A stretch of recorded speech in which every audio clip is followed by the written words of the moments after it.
Well, I think so. What's the difference between the Ku Klux Klan and Arianna Huffington? What's the difference? Well, I don't see any difference between Huffington and the Nazis. She actually, oh my. The letters, Israel Gopstein, Silver Spring, Maryland. Mr. O'Reilly, I'm surprised at your lapse of judgment, comparing the tactics of the Nazis to the Huffington Post. I lost many members of my family to the Holocaust, and the meaning of their deaths means more than a comparison to a meaningless blog. Now, first of all, I appreciate your letter very much, sir, and I've thought about it. If you look back at what happened in Germany, you cannot escape the similarities between what Hitler and his cutthroats did back then and the hate-filled blogs, what they're doing now.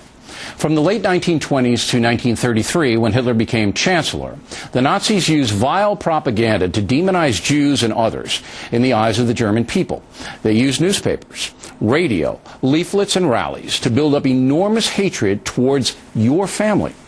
Today, we are seeing the same thing on the net here in America. There's no difference.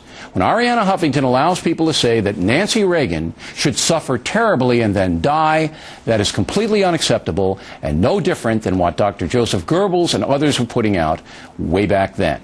Again, I thank you for your thoughtful letter.